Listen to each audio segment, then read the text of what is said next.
Hello friends, and it's Funky Play Brothers, and please remember to subscribe to our YouTube. And today I'm reading Five Nights at Freddy's Tales from the PIZZAPLEX 8 B7-2 by Scott CAWTHON, Adrian Wagger, and Kelly Para. Last time we left off, in part 5, this is part 6, last time we left off, Billy had just came to the realization that he can't go back to the hospital because B7 will be waiting for him. Even though I think that B7 is either inside him or followed him.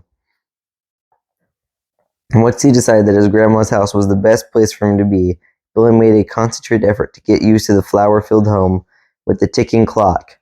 One thing Billy had learned from looking back at his life as an animatronic was that he was good at immersing himself in a role.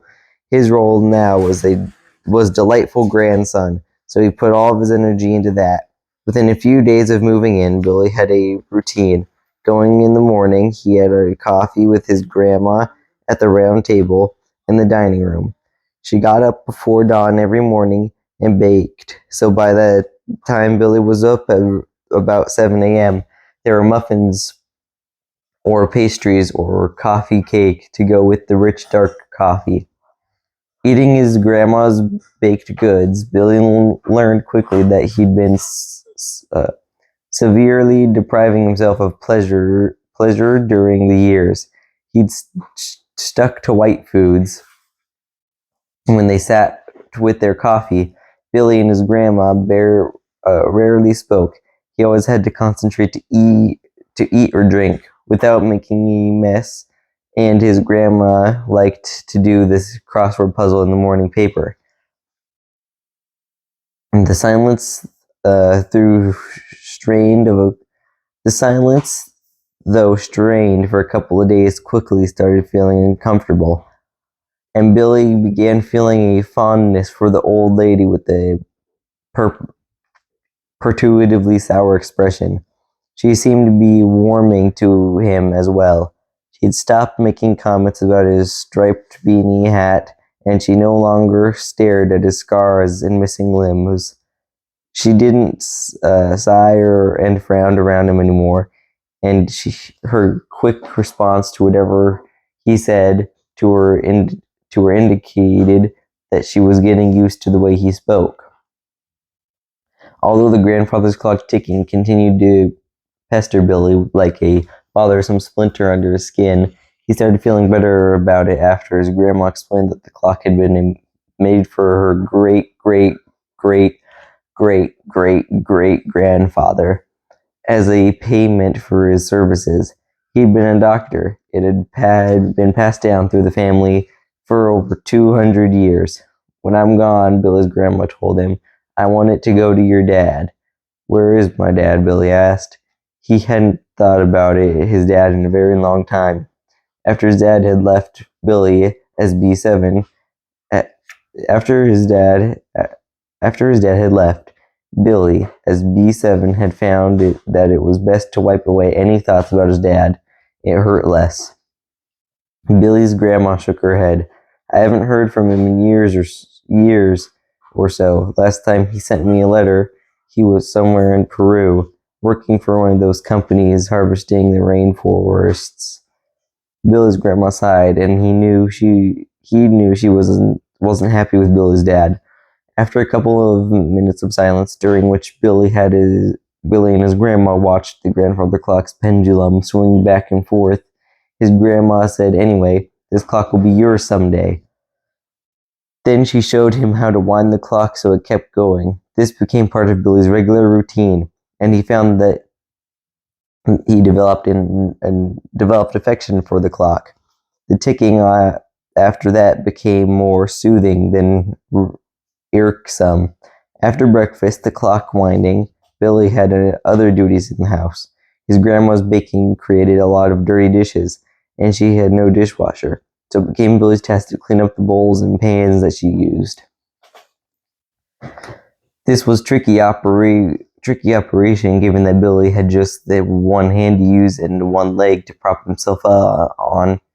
But after a couple of days of getting the hang of it, he became adept to one-handed dishwashing, and his left leg got stronger and stronger. In addition to washing dishes, Billy took on dusting. He also became what his grandmother called her fix-it man. When Billy had been an animatronic, he learned to do household repairs. He was adept at dealing with electrical and plumbing issues. His grandma's old house had plenty of those, so that kept him busy. In the afternoons, his grandma took a nap. While she was sleeping, Billy would sit in her rocking chair in the living room. The chair sat next to the picture window, which looked over out the front porch and beyond to the thick, bright foliage, providing a buffer between the house and the narrow country lane that led into town. Having gotten used to the crowded living room, so much so that it felt comfy inside of cramped, Billy sat in the rocking chair to read, but he often looked outside when he used his foot to rock the chair. He enjoyed the way the motion calmed him as he watched little gray birds flittering around the bushes. After Billy's grandma got up from her nap, they would have tea. Tea wasn't actually tea. It was usually more coffee or sometimes hot chocolate. And they had it on the front porch, no matter how chilly it was outside. Fresh air is important, Billy's grandma had said the first time she told Billy to bundle up so they could sit outside and have their tea. The cold air will put color in your cheeks. Billy and his grandma stayed together on the white porch, swinging every afternoon. They would sip their coffee or hot chocolate, steaming in thick squat mugs, and they'd work together unconditionally to get the swing swaying back and forth. Billy decided his body liked to be rocked. The sensation made him feel safe and relaxed. In the evenings, after dinner, Billy and his grandma played games. Besides checkers, she taught him to play several other games: dominoes, Chinese checkers, Monopoly, and Scramble. Although checkers didn't engage Billy as much, he liked the rest of the games. He especially enjoyed Scramble. He found he was good at it, probably because of all the reading he'd done as an animatronic. His grandma was good at it too. They had close matched games that they both enjoyed. In spite of the slow pace of life at his grandma's house, Billy was tired at the end of the day. He was always ready for bed before 9 each night. He'd slide under the covers, exhausted, and as he settled in, he'd often hear as it from a great distance the deep ring of his grandma's phone. Billy idly wondered who was calling, but it wasn't any of his business. On the first Sunday that Billy lived with his grandma, 5 days after he moved in, their morning routine changed. When Billy got up, his grandma told him to put on a good shirt and slacks, both of which she'd bought for him because they were going to church. The idea of church made Billy think of the Sunday school classes of his childhood, and he wasn't enthused about it. But he'd already learned that living with his grandma meant doing what she wanted him to do. Still, he was nervous about going to church.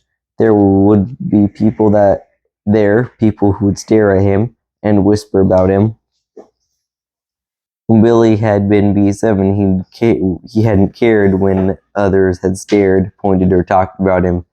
The fact that others had understood him had been irrelevant to him. Robots had no interest in the opinions of others. Billy, the man, however, did care about what others thought.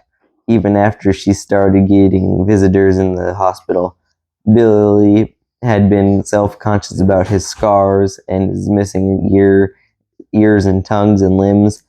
He knew that his life as B7 was something other people didn't understand. In fact, Billy understood it less and less as the days went by. Billy and his grandma walked through double doors into a small 100-year-old wood church with a jutting steeple and the old bell that was ringing when they arrived.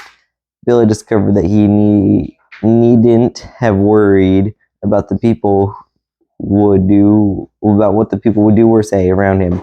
Only 37 people sat in the wood pews that day. Billy counted them, and every one of them treated Billy like he was just an ordinary guy. No one stared or pointed. No one whispered about him. No one cared that he was missing pieces or that he'd lived most of his life as a robot. He was accepted immediately. The service in the little church wasn't anything like the Sunday school classes Billy had hated. No one made him memorize anything or stand up and recite anything.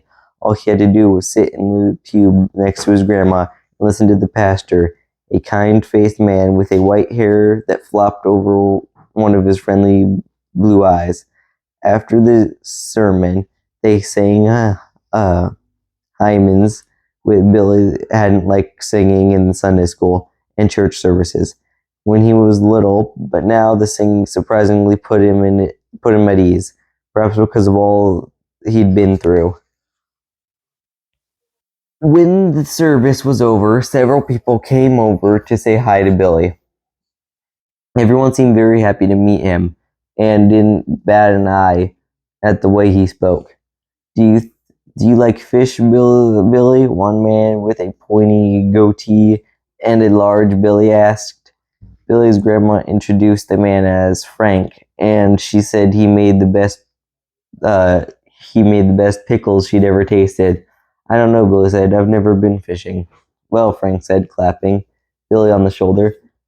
We'll have to remedy that. There's a good fishing spot not far from here that's easily accessible. I'll take you next Sunday after church if you'd like. Billy didn't know if he'd like fishing, but he liked Frank, so he nodded. That'd be great, he said. Billy was practically floating when he and his grandma got home from church. He couldn't stop grinning. Seeing his expression, his grandma grinned back at him, but she didn't ask about why he was happy. All she said was, "Go change your clothes, then we'll have Sunday dinner." That evening, Billy went to bed earlier than usual. The day had been good, but being around people had sapped his strength. After Billy got into bed, he closed his eyes and thought about his day. For the first time, Billy felt like he could go forward without beating himself up for the bad choices he made, for all the lost time, and for all the damage he'd done to himself. Billy knew he still had a long way to go to understand who just Billy was, but at least he now felt like he had a clean slate to work with. Smiling, Billy rolled onto the side and burrowed further under the covers. Sleepiness started to quiet his mind. Just as he was drifting off, he heard the ring of the old rotary phone. Something about the ring unsettled him, but he was too tired to figure out why. As the ringing stopped, he fell asleep. That was the end of part 6, where Billy went to church, and nothing happened with B7 yet. The phone calls are suspicious, and I feel like they're from the hospital or B7 or his dad or someone.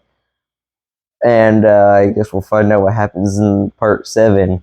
So, friends, thanks for listening. Like, comment, subscribe, hit the notification bell. Follow us on Twitter at the Funky Play Bros. Follow us on Instagram and TikTok at the Funky Play Brothers. Support our vlog at cashapp at the $sign Funky Play Brothers. We can have more unboxings, more taste tests, more adventures, more monies, and for support. Thank you for watching. Bye.